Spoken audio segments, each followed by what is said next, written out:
Happy St. Patrick's Day from Mrs. Thompson and Mrs. Fortner.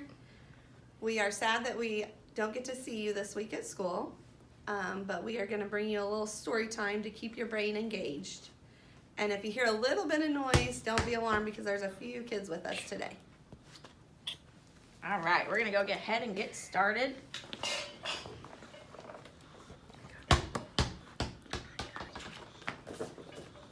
So I'm going to be reading today, That's What Leprechauns Do by Eve Bunting. So today's St. Patrick's Day, so hopefully you have your green on. Okay, you want to read it?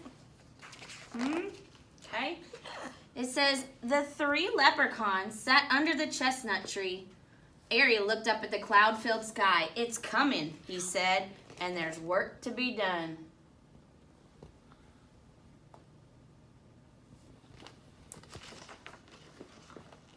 Bo and Cole put on their red shoes and their caps and strapped their packs to their backs.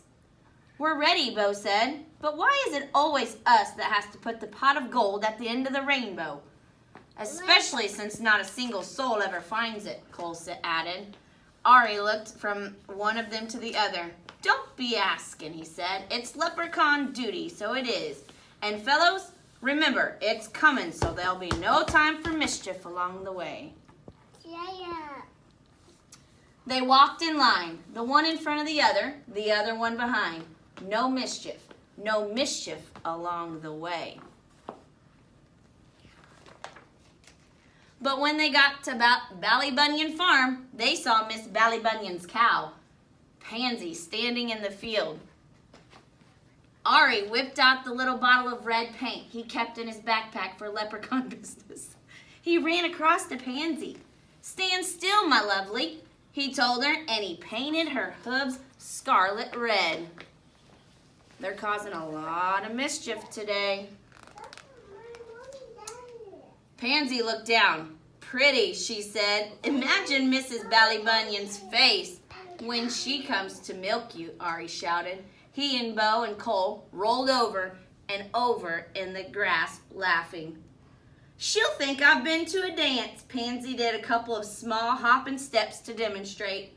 The leprechauns clapped and whistled.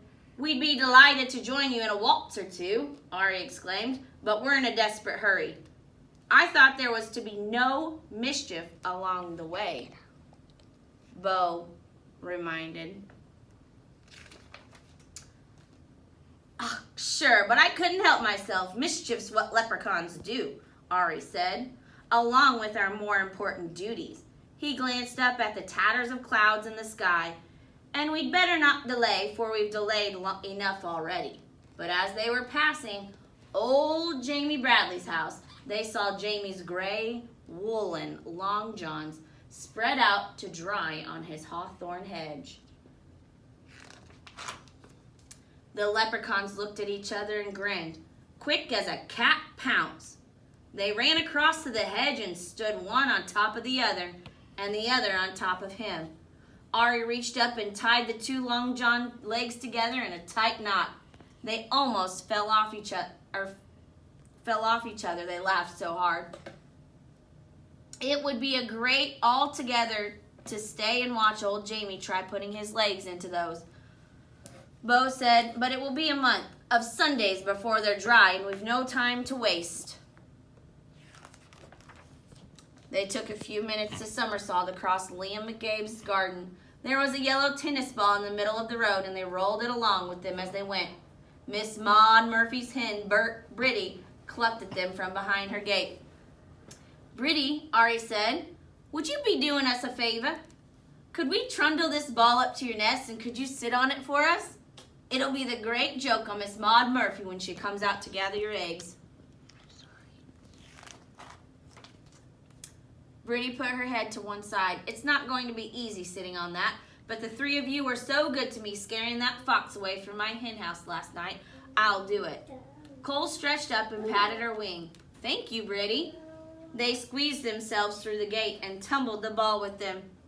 Then they heaved it up and into Britty's nest. She gave a trial sit on it. I'll be sore underneath myself for a week, she grumbled, but the thought of Miss Maud Murphy's face when she sees I've laid a yellow ball will be worth it. Won't that beat all, Cole gasped. The three of you can't help making mischief, can you? Brittany asked. That's what leprechauns do, Ari told her. Along with our more important duties, he stopped. Is that a spitting of wet I feel? 'Tis, Boo stared up at the sky where the sun was flickering through heavy clouds. A thin, cool rain had started to fall. Hurry, hurry, Ari ordered. It's come.